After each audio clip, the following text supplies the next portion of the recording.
Hello there, Internet. My name is Mogwai, and ahead of us lies yet another brilliant day, but not in the arena. That's for tomorrow, as rotation is about to hit. We are at the finish line, ladies and gentlemen, and we got the last set review video going up here, as we're going to be going over the multicolored cards, but also the colored and the lands as well.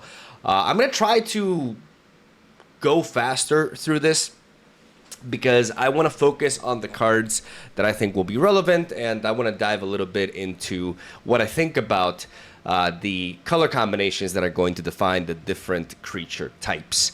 We've seen birds, otters, bats, raccoons, squirrels, frogs, rabbits, mice, rather, a bunch of them, okay? There's a bunch of them, and the key ones have a color combination associated with them, which I really like. And I also am a big fan of the colors that they chose for every single one of these tribes. I think it's extremely fitting, and I want to talk about my impressions regarding some of the key cards here. I am going to be going over, cards that I don't feel will be too relevant. I keep saying I want to make my videos shorter. God damn it, I'm trying to improve them, okay? I'm trying to improve this kind of content. It's not my forte, I think. I do love to ramble about cards, but sometimes I think I love to ramble a little bit too much about them. And yeah, I have a lot to say. I'm really excited, though, because tomorrow onwards, you can expect the content to start flowing with the new decks, the brand new standard, baby. Like, this is what I've been looking forward to ever since I got back into Magic the Gathering. Standard has a fresh start ahead of us. Everybody is going to try to figure out, what the best decks are. It's kind of the wild west of card gaming, and I am a massive fan of this era, or these eras, English.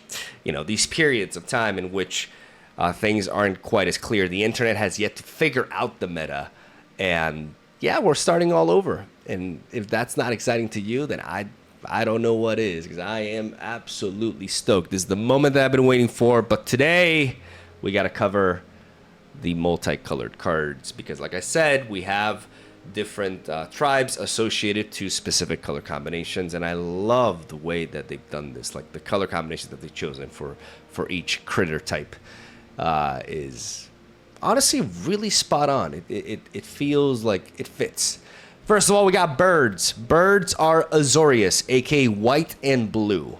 All right, and with birds, naturally we can expect a bunch of flyers, floating over the opponent's blockers, and potentially ways to enhance your board. Creature-based decks with some, good removal, counterspell, and potentially tempo-driven options that both colors can provide. As Castrol the Winterstead is a 5-mana, 4/5 legendary bird that synergizes naturally with birds, has a modal effect. You have 3 different options to choose from, and they're all really strong. Like, you may put a bird creature from your hand or graveyard onto the battlefield when this effect is met.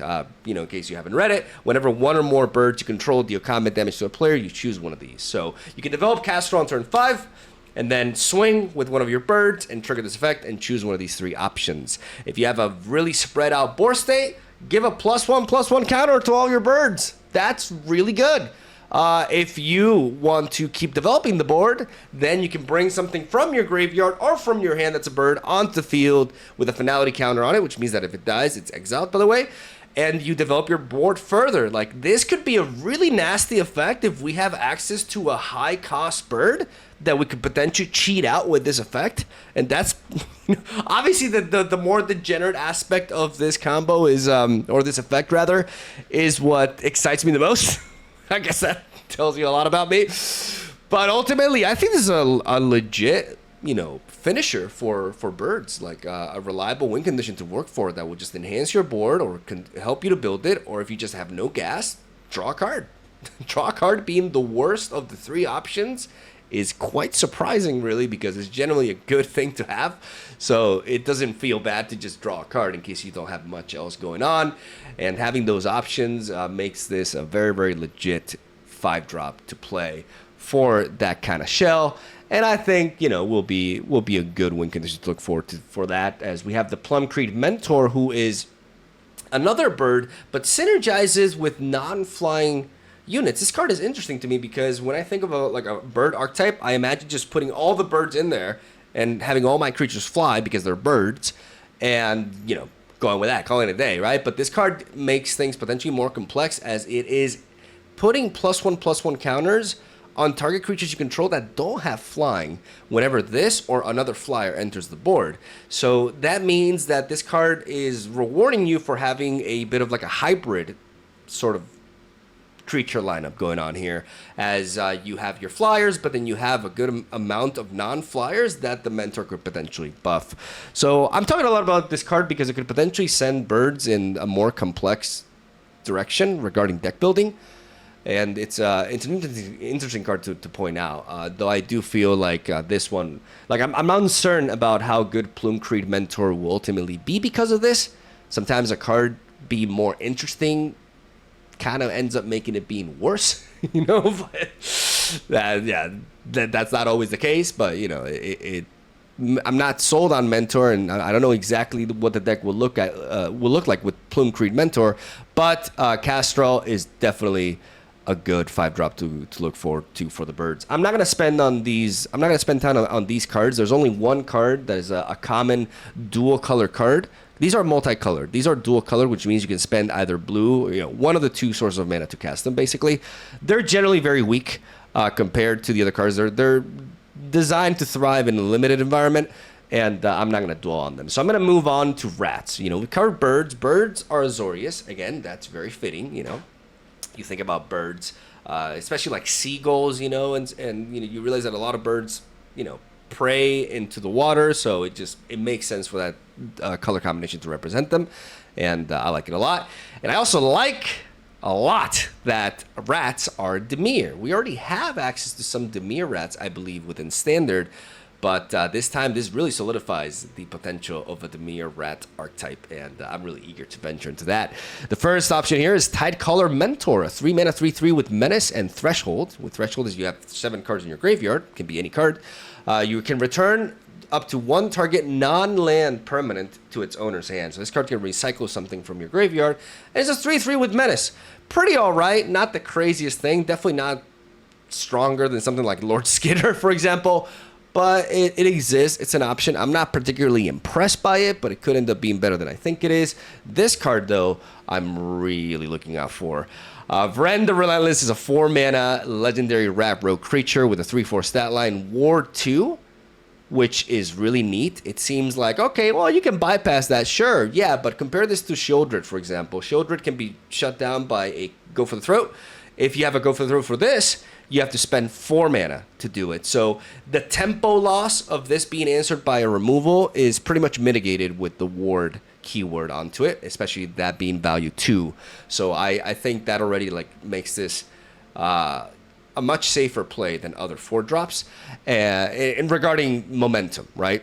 Because it sucks to spend 4 mana on a card and your opponent spends 2 mana to get rid of it. You lose momentum in that exchange, and with Ren, that's not really happening. In the best case scenario, the ward prevents your opponent from actually targeting him, period, which turns it into kind of like a hexproof, right?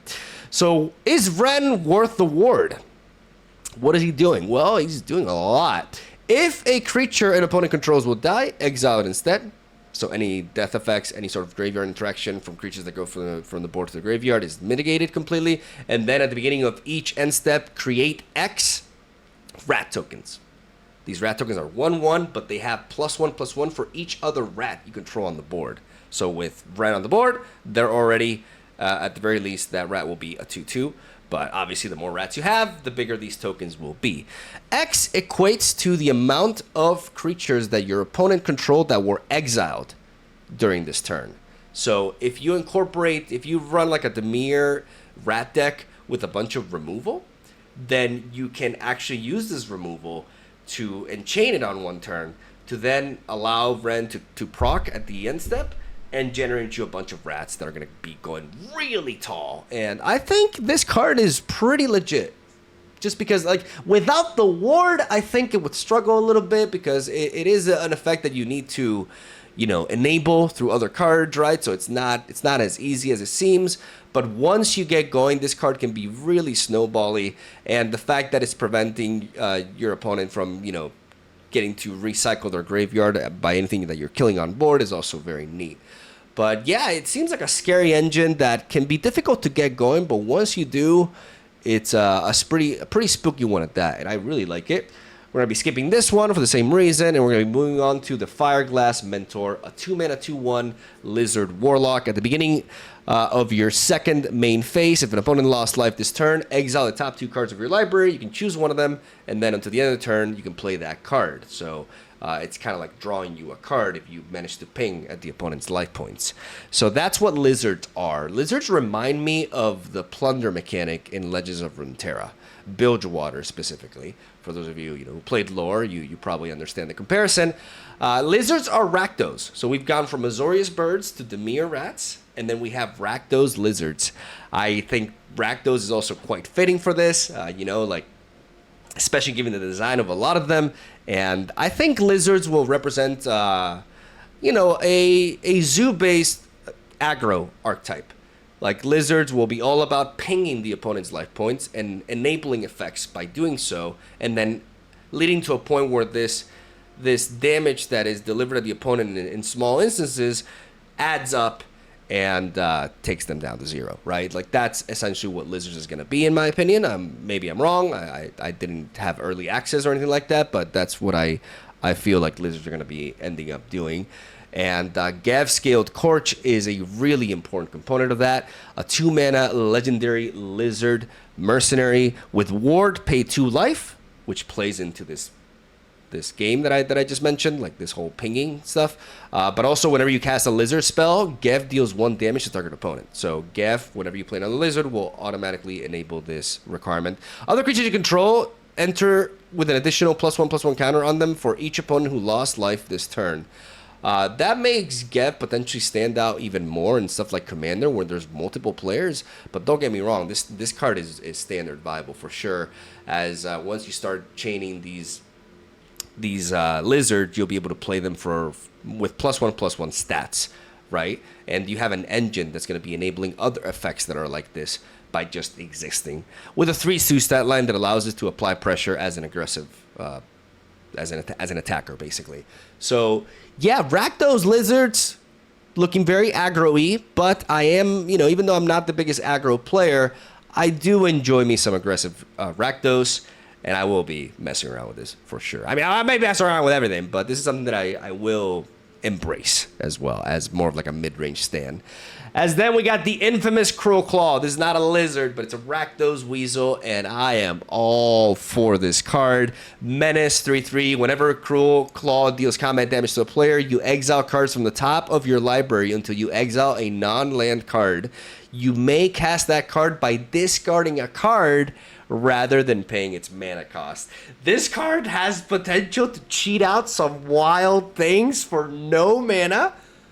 And I'm just thinking Grixis. I'm thinking Grixis with some protection and some big boy spells, and then just connecting with this and getting to cheat out obscenity. Obviously, making a strategy like this consistent is easier said than done, but I am so excited for this card personally. This is the kind of this is a Mogwai card, man. This is a card that I'm gonna get to work with, and I'm gonna figure out some wacky shit with, and I'm really, really eager to experiment. Like, I don't know, it's just a card that I look at it and it just makes me feel all sorts of things. As then we have Hugs, the Grizzly Guardian. We've gone from Azorius to Dimir to Rakdos, and now we're in Gruul, ladies and gentlemen. Hugs is a Badger warrior. Not too many Badgers within BloomBurrOW, but it's not a card that's intended to synergize specifically with a tribe. It's a more generic 4-drop in the sense. And yes, I say 4-drop, even though you see that X right there. This, make no mistake, is initially a 4-drop. Like, more often than not, you're going to be playing this ideally on turn 4. For 2 sources of red and 2 sources of green, you get a 5/5 with Trample. Those are some good stats for 4 mana, alongside the Trample keyword. But there's a lot more to this than just that. You may play an additional land on each of your turns. You play this on turn 4 and immediately drop your 5th land. And then turn 5, 6, and 7, if you have them, obviously. That's wild. That allows you to ramp like crazy while also developing a very big body on the board. So this card, just because of that, it's already good. But there's even more to that. When Hugs enters, you can exile the top X cards of your library. Until the end of your turn, you may play those cards. So that means if you have a bunch of mana, you can spend some mana to look at the top cards of your library and then just play them as well. Hugs is designed to really thrive in a deck that's able to just ramp a lot because Hugs will provide you with use for that mana and make sure that you don't run out of gas. But also Hugs just provides you a tempo play on turn 4 that allows you to start ramping as well. So it's got ramp payoff and ramp in the same card with a big beefy body to boot. So this is a very, very exciting, very powerful 4-drop. Make no mistake, very strong 4-drop right there. I'm going to skip this and move on to Muera, Trash Tactician, a 3-mana 2/4. Now we go into the Gruul tribe, ladies and gentlemen. And what is that? Raccoons. Raccoons are Gruul, and I think it's really fitting. You know, you got that nature with the green, but you also have the savagery of red. And raccoons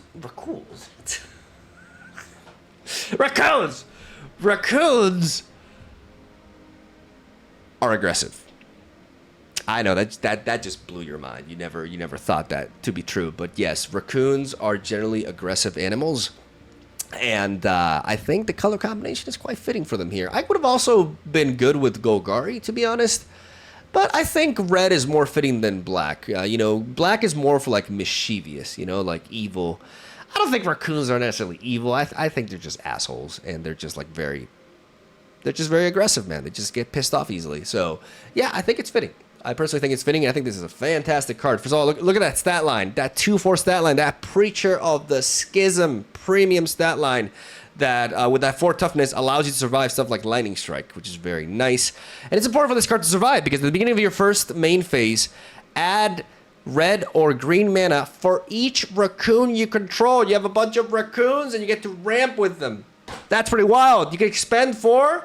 Whenever you expend 4, you gain 3 life, which makes this a great counter to aggro deck. Like, mono red aggro is gonna hate this thing so much because you're gonna be able to heal with it turn after turn, and that 4 toughness makes it really hard for them to kill. Like, they're most often not gonna have to spend multiple resources to take it down.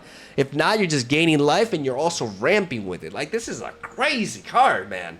Like, this card is crazy. This card's nuts.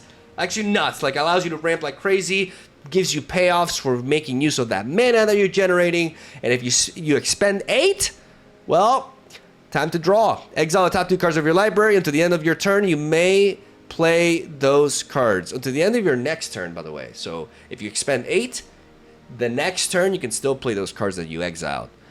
What do you want more out of this, honestly? Like, if you're making a raccoon deck, you put this in and you just stop talking. My God.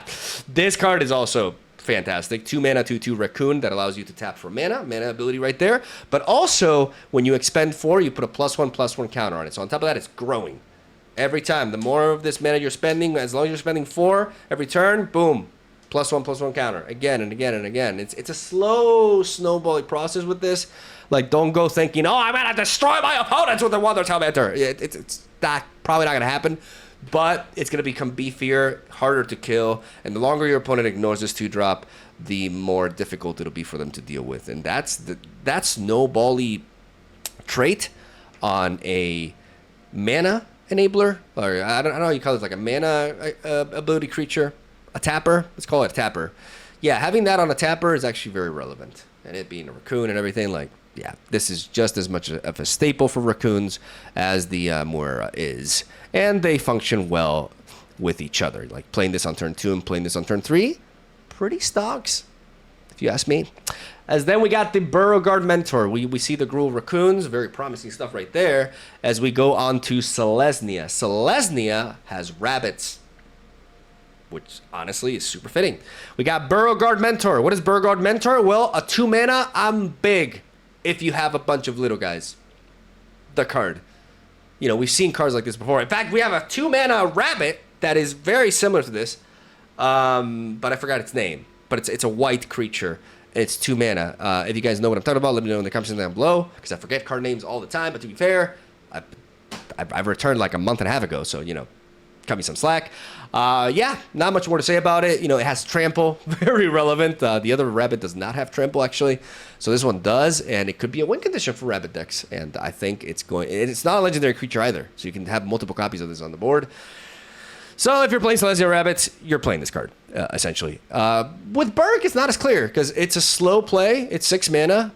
It reminds me of Ornery Tumblewag, but it requires you to have a deck that, you know, is effectively generating a bunch of +1/+1 counters beforehand to be able to make sure, or make use rather, of the last line of this ability. Whenever a creature you control with a +1/+1 counter attacks, double the number of +1/+1 counters on it. Like, this card alone in a vacuum is not really doing enough, even though it's decent, but it's 6 mana, keep that in mind. But if you have a deck that is able to generate a bunch of counters beforehand, then this card comes in, and then it's actually scary. So yeah, I'll see. Like, I know rabbits are efficient at like generating tokens, but I don't know how efficient they are generating counters. Like, we've gone over some of them, but you know, these videos are very spread out. But if it's designed this way, it's for a reason, and I think this will be. It'll be relevant in standard, I believe, but not to the extent at which Beauregard Mentor will be, in my opinion. This one, oh man, Phineas the Ace Archer. This is a staple. 2 mana, 2/2 with Vigilance and Reach. Whenever it attacks, you put a +1/+1 counter on all tokens and rabbits you control.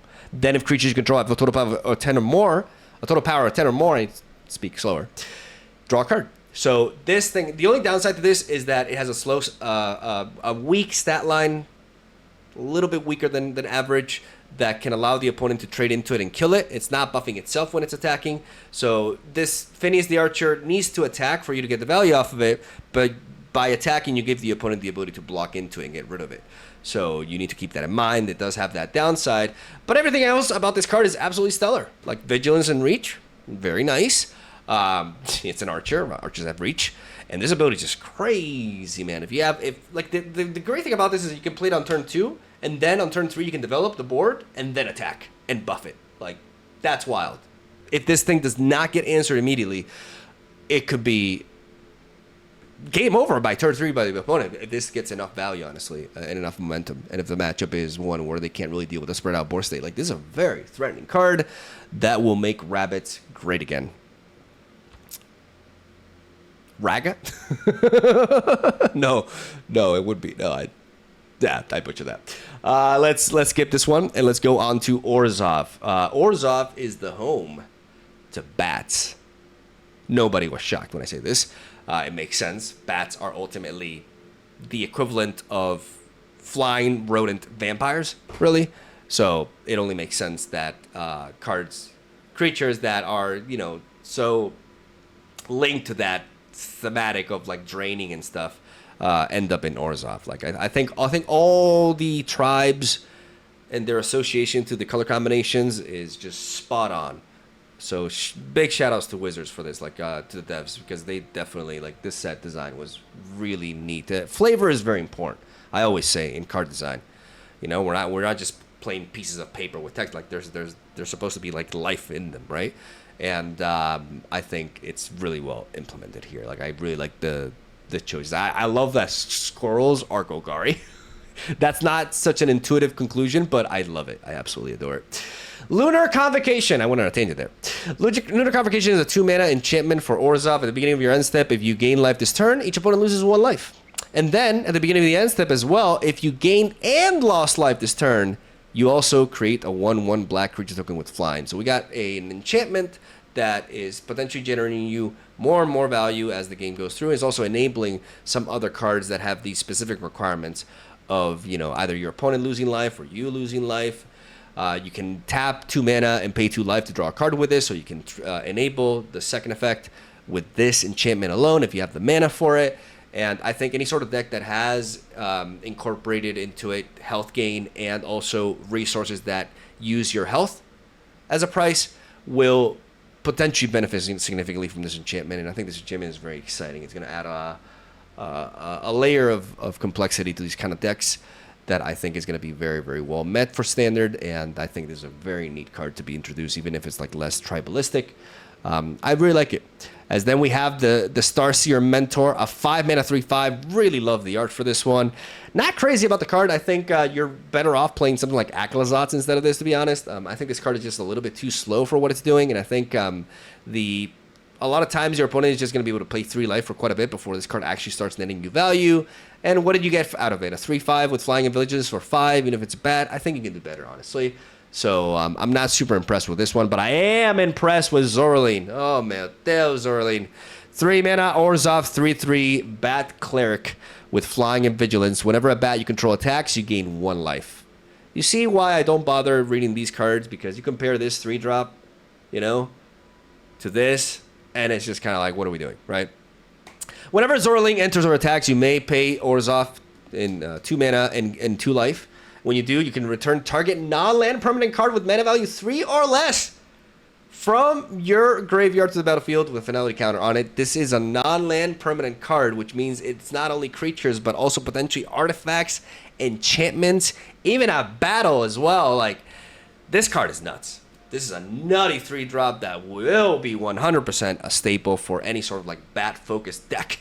And there's not much more to say about it. This is a very exciting one. This is one of the most exciting ones for me personally. Let me know in the comment section down below which tribe you'd like me to cover first for tomorrow's video, because tomorrow onwards we're pumping out the content.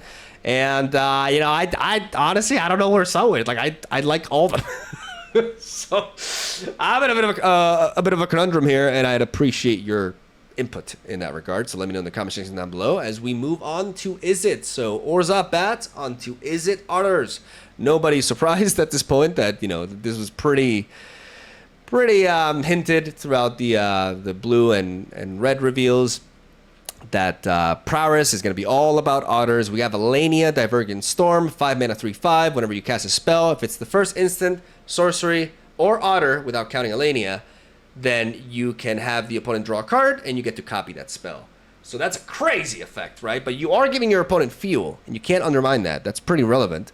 But this card could be a legit finisher, though I don't think it'll ever be more than like a 1-off or a 2-off in the decks, to be honest. It's a legendary creature and it's a 5-drop, and you can't have the entire deck revolve around this specifically. It's a nice umph to add to your arsenal, but I don't think the deck will have to revolve as much or depend as much on it. I do think Bria is overall more impressive as a win condition. 4-mana, 3/3 with Prowess, but then other creatures you control also have Prowess, which is pretty wild. Whenever you cast a non-creature spell, target creature you control cannot be blocked this turn. It's gonna have Prowess. So that means if you chain a bunch of spells, not only are your Prowess units, which is gonna be everybody with this thing, are gonna be growing, but then the more you play, the bigger your Prowess units are, and the more become unblockable. So this card is the ultimate payoff for, you know, what do we call? We call Timmy people who like, you know, big boy creatures and stuff. Who do we call the try-hard, I'm so cool, I Gyazo my rank and put it on Twitter guy who loves to play these kind of decks? Let's call him Jeremy. Jeremy just loves to chain spells, and being able to do this is this is definitely like the kind of card that Jeremy has been having wet dreams over for months at this point. This is a very, very legit win con for any sort of like spell slinger, and it's going to be a very relevant card in standard. Mark my words. As then Ral Crackling Wit, we got a legendary Planeswalker Otter Edition. 4-mana, 4 loyalty. Whenever you cast a non-creature spell, you put a loyalty counter on Ral. Then you have a +1 to create a 1/1 Prowess Otter. Or you can -3 without losing the Planeswalker itself to draw 3 cards and then discard 2 cards. But what you want to work for is that -10, ladies and gentlemen. Because whenever you cast a non-creature spell, you can put a loyalty counter on Ral. I think it's going to be easier than people expect for this guy to reach 10 loyalty, in which you can go for the -10 and trigger this ultimate, which is crazy, right? As ultimates generally are, especially one that is -10. Draw 3 cards. You get an emblem with instant and sorceries you cast have Storm. I'm going to give you a little bit of a history lesson regarding Magic, ladies and gentlemen. Storm is deemed to be one of the most, like, top 3 broken mechanics in Magic the Gathering's entire history of card design. Like, it is crazy. Whenever you cast an instant or sorcery spell, copy it for each spell cast before it this turn. First spell, 1. Second spell, copies itself. Third spell, copies itself twice. Fourth spell copies itself 3. Like, Jesus Christ. You can already tell, like, how ridiculous that shit can get, right? So, yeah, this is essentially an I win the game sort of play. Don't need to know mechanics too much to get to that point. Like, this is crazy. And it's a fun design, fun card. And, yeah, when I play otters, I'm definitely going to bring in Rokouuu. You can bet that. And I'm also definitely going to be bringing this guy in, too, as well. Stormcatch Mentor, 2 mana, 1/1 with haste, prowess, and instant sorcery spells you cast cost 1 less to cast on a 2-drop? Like a debuff effect on a 2-drop? What? 4 of in absolutely every single Izzet otter deck under the sun and more. All I have to say about this card. Like, Jesus. As then we go down and we see Camellia, the Seed Miser, the Golgari Squirrels. Some people might be like, squirrels should be Selesnya. Shut the fuck up. Squirrels are evil. Watch Rick and Morty. Okay? They have a lot. They're mischievous as hell, and they are not to be trusted. Camellia is a 3 mana Golgari 3/3 with Menace. Other squirrels you control have Menace. Whenever you sacrifice 1 or more foods, create a squirrel token, and then you can pay 2 mana, forage, which means you can sack a food or exile 3 cards from the graveyard, and then you put a +1/+1 counter on each other squirrel you control. So wait, this card gives menace to all of your squirrels, so enhances their offensive presence, enhances their stats, and generates more of them. All in one. Card is good. You play squirrels, you play Camellia. Thank you for coming to my TED Talk. Another good squirrel, Bind Reap Mentor. Fantastic. 2 mana 3/2. When it enters the battlefield or it dies, create a food token. We've seen cards that don't do much, like draw a card and create a food token for 2 mana. This gives you a body that is a squirrel, can apply pressure with that 3 power, and is generating you up to 2 food tokens throughout its lifespan. Staple. In case you're wondering, if you're gonna make a Golgari, and honestly, not just like a squirrel deck, but also like a food-centric deck as well, you run this card, and there's no doubt about it. Speaking of food, Igra likes to eat all. Igra does not, mouse, a cow, a rock, fucking lava. It's all edible for Igra. Ward, sacrifice a food. Other creatures are food artifacts in addition to their other types. So what's funny about this is that it seems like the ward is insane, right? Because unless you're facing an opponent that runs food generation in their deck, they cannot target this, right? But that's not true, because other creatures are food artifacts. So that means that this is converting the opposing creatures into foods as well, that can be sacrificed, like foods, right? Like the creatures are still themselves, but they also are food, which I think the flavor of this text and this card design in general is just off the charts, man. Whenever a food is put into a graveyard from the battlefield, put 2 +1/+1 counters on Igra, Eater of All. So Igra can get really big. Igra doesn't have trample though, doesn't have menace or anything like that, so it can be chump blocked quite a bit. But the big perk from Igra is that it's turning your own creatures into food. And if you have a food-centric deck, with synergies with food and sacrificing food, then that means that Igra can turn your creatures into that and give you more. Also, like synergies with like artifacts, you could design a deck that has cards that get stronger and stronger the more artifacts you have. And also, you drop Igra and all of your creatures turn into artifacts. I don't know exactly how this deck would even like be built, but the possibilities are there. Is what I'm trying to say. Like, this is a very broad ability that encompasses not just food archetypes, not just squirrels, but also potentially artifact decks. There's just a lot of things you can do with this kind of design, and I think it's a really exciting card because of that. Matt Bell, Heir to the Cracked Flame, is a mouse, the king of other mice, as it gives them all +1/+1, and then when it enters the board, it creates an equipment that you can equip for 2, giving you +1/+1 vigilance, trample, and haste. The equipment is like a nice free thing that you get off of this, but even without the equipment into account, it's a 3 mana 3/3 that gives other mice +1/+1, and that already is good, right? But on top of that, getting that free equipment is a cherry on the top, and this card will definitely be the face of Boros mouse decks, which I do expect to be a thing. As then Seedglaive Mentor, maybe it's the new thing, maybe it's the new Boros Convoke. We'll see. Seedglaive Mentor is a 3-mana 3/2. It's a mouse soldier with vigilance and haste. Has Valiant. Valiant is something we've seen on mice within Bloomburrow. It's a very good keyword, mind you, because it's a permanent buff, unlike Prowess. It is limited to once per turn, but it just functions differently because it's more about targeting, self-targeting. And it is giving a permanent buff, which is making your board beefier and beefier. And I really like it. I think Valiant is potentially one of the strongest mechanics within this expansion. And a promising card at that. Clement the Worrywart. We go from mouse to Simic frogs. If you think about it, what other 2-color combinations would frogs ever be? Like, how would they be anything else but this, right? Green and blue. Come on. So it's so fitting. And frog is one of the tribes that I'm personally the most excited for, because I love bounce mechanics in card games, and I have a lot of fun with Orzhov bounce, but it seems like the frog bounce is going to be a different beast all entirely.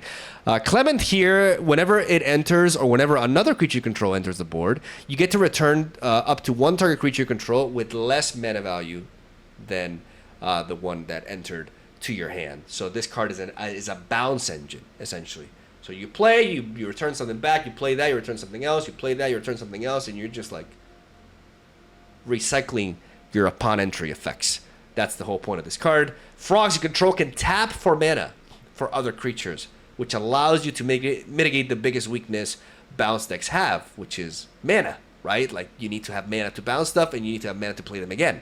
Eventually you run out of mana. But if your frogs can tap for mana, then all of a sudden you got more to play with than you were initially think. So I believe this to be a very key card for that potential archetype, as the Dream Druid Tanzer is also a really fun design, because when it enters, you get to tap up to one target creature and put 3 stun counters on it. So that creature is tapped, and whenever it's supposed to untap, you remove a stun counter on it. So that creature is completely nullified for 3 turns, which is a lot, right? That's like a freeze effect. But the thing is, you can apply it onto your own creature, and I'd argue you're more often than not going to be doing so on your own creatures to draw cards, because in the right deck, you don't care about stunning your own creatures because you can just bounce them after. So you can play this, and then you can bounce this and do it again and draw more and more. So the only thing holding this card back is that this was intended, by the way, it's not a cheap creature. It's a 4-drop, right? So it's not something you can develop super early on. That would be busted, but it's a very powerful effect, mind you. It's a decent stat line. The reach is nice. It's a frog. Frogs have reach. They jump really high. That makes sense. They got the tongue and shit.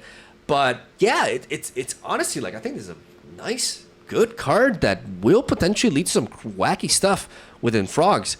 And speaking of bouncing 4-mana engines, there are also 4-mana plays, which comes into play for like some of the tricolor stuff that we'll see later down the line. Lily Splash Mentor is a 4-mana 4/4 frog druid with reach.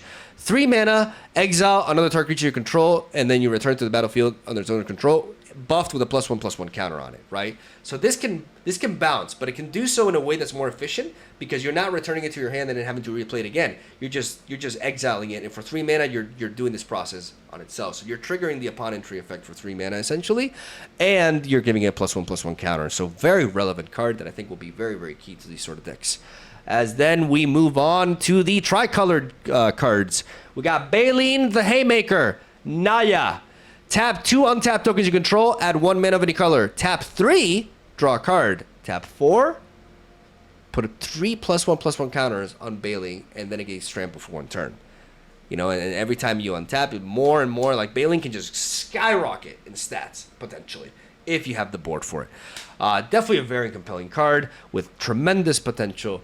Because it's just synergizing with tokens, period, and there's so many different ways to generate all sorts of variety of like different tokens, you know, creature, artifact, like there's just a lot you can do. There's a lot of different decks that can be made with this, I think, and it's a very promising card, and I love tricolor cards because they are a little bit pushed due to the fact that they require specific sources of mana to be cast. So very, very exciting one. And then we got 2 frogs here. We got a Bant and a Sultai frog. Helga is a 1/3 for 3 that whenever you cast a creature spell with mana value 4 or greater, you get to draw a card, gain 1 life, and put a +1/+1 counter on this. Then you can tap Helga, and depending on Helga's power stat, which initially is 1, but can grow as we see, we get to generate mana to cast creatures with value 4 or greater. This is why I was mentioning these frogs earlier. You know, the Dream Dew Entrancer and the Lily Splash Mentor, they're 4 mana. They seem expensive, but they play right into Helga synergy. But not just Helga, also Glarb as well. Calamity's Augur, a Sultai 3-drop, 2/4 stat line, that Preacher of the Schism stat line with a Death Touch.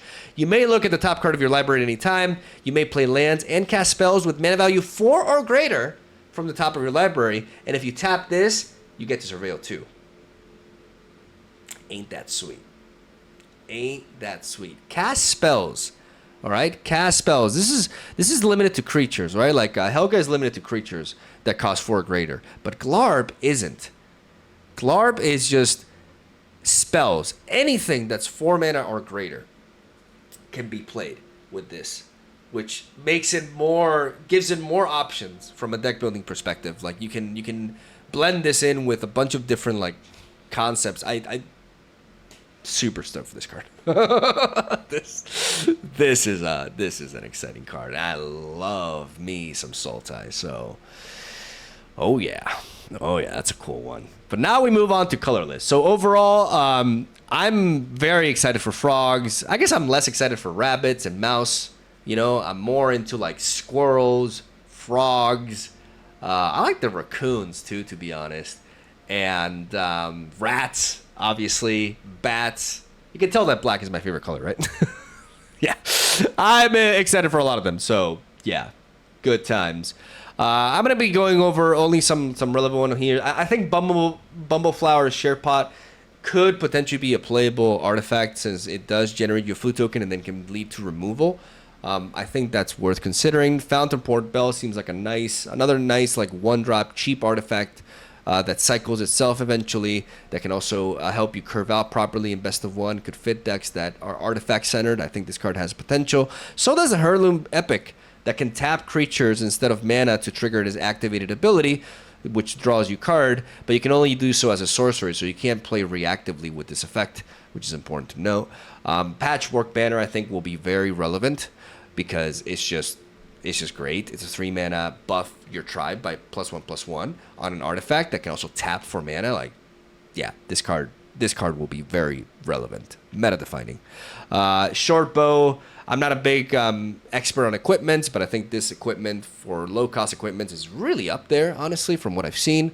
And, the combination of Vigilance and Reach is very nice to grant onto creatures, and the equipping is also cheap, so I think it's actually pretty damn decent in a vacuum, at least. This one seems a little bit underwhelming. Like, you're paying 4 mana to give something +3/+3. It's a big stat boost, but then it's losing flying. The equip is also expensive. Like, yeah, you can auto-equip this by gifting a tap fish. I just don't see, like, I think there are better equipments than this, personally. Like Sword of Vengeance, for example. 3 mana equipment that will give +2 power. First strike, vigilance, trample, and haste to other creatures. You can equip this for 3, so you play something and you can equip it. It's an expensive equipping effect, but maybe there are cards that can make that a little bit cheaper to happen. Tangle Tumbler is hilarious. It's a 3 mana 6/6, essentially. You can tap 2 tokens you control to convert it into a creature and attack with it. Could work really well with food. You know, you can just rack up some foods and then just tap them and have this come in and be a 3 mana 6/6. Did I mention a 3 mana 6/6 is very relevant? It can come in on offense, but also on defense as well. I think this is pretty legit. We've seen cards like this before. Nothing much to say about it. Fabled Passage is back, ladies and gentlemen. Fabled Passage is back, and it is... it's a good time for this to be back, especially now with rotation. We're losing a bunch of like the dual lands. The slow ones specifically are being rotated out. So options for us to consistently curve out into 2 and more specifically like 3 color decks are lesser. So having stuff like Fabled Passage back in standard is very nice to help, reinforce that a bit. Seems like an evolved wild at first, but the reason this is rare. Once you sacrifice this, if the land you bring out and you have a total of 4 lands, it will untap. So it kind of like functions as a bit of like a slow land if you think about it, but it also synergizes with effects that bring back lands from graveyards or effects that require you to have cards in graveyard to either exile or to count for like the threshold, right? So it's absolutely like the more you think about it with this card, the more it makes sense that it was reprinted in the set. And it's a great land for us to receive that is going to define standard 100%. As then Fountain Port is an uncolored land. Maybe decks that have 1 or 2 colors can afford to run something like this that will go a long way because this is generating you tokens, right? It can generate you a treasure token. Like, these effects are expensive, but at the same time, like, it's coming from a land, right? So it's kind of like free value in that regard. And it can function with a lot of strategies, and I think this card will be quite relevant. Like, the fact that you can just sack a token with this and draw a card is really nice. Like, the only downside to this card is that it provides you with colorless mana, but if you have a color distribution that can afford this, this is a fantastic land to incorporate to your deck. As then we have the colored land. Like, we have 1 for each color of these villages, right? We have the village lands. I think the red and the green one are the best ones. I think the blue is in the middle, and I think the white and black are the worst. And I'm going to explain why. All these function the same way. They tap for uncolored mana, but then they can tap for color mana associated with their color, but only to cast a creature spell, right? And then they all have a third ability, an activated ability, not a mana ability, and that's where they differ, right? Aside from the color. In this case, we can tap 1 mana and this to surveil 2, but we can only activate this as a bird, frog, otter, or rat enters the battlefield and you control this turn. So more often than not, you're only going to be able to apply this on your turn, which means that this kind of surveil effect that you would like to be able to be using when it's the very end of your opponent's turn, unless you are able to spawn something at instant speed to enable that, you won't be able to go for that. And that's why I value this card below the likes of the red and the green one, which we'll get to. We have Lupin Flower Village and the Mudflat Village. Both of these, the reason why I rank them lower is because they have to sacrifice themselves. Their activated abilities force them to sacrifice these lands. This one will allow you to tutor for a bat, bird, mouse, or rabbit, which is within the top 6 cards of your library, which is nice. And this one will allow you to return a bat, a lizard, a rat, or a squirrel from your graveyard to your hand, as you guys can see right there. But the fact that you have to sacrifice these and you can't like reuse these abilities, and you lose a land in the process, make them fundamentally worse, in my opinion. As something like the Oak Hollow Village is very impressive through my perspective, because this, for just 1 mana and tapping this, you can put a +1/+1 counter on each frog, rabbit, raccoon, or squirrel you control that enter the battlefield this turn. If you time this right, you can chain several, and the fact that it works with frogs is so neat. You can chain with a bunch of creatures and then tap this and boost them all, and you're not losing the land. You can do this later in the line again as well, and I think that's super, super strong for a land to be able to do. And I also think it's really strong when your land can give your creatures haste. And naturally, that's what the Rock Face Village, the red one, does. Target lizard, mouse, otter, or raccoon you control gets +1 and haste until the end of the turn for just 1 mana in this. And I think that's why the red and the green are the better one of these villages, because they can be used like the blue one as well. They are effects that you can use once and again, but I think these two are a little bit more impactful overall. And those are the villages. Then we move on to the 3-Tree City, which is a legendary land, and I'm trying to align it properly. There we go.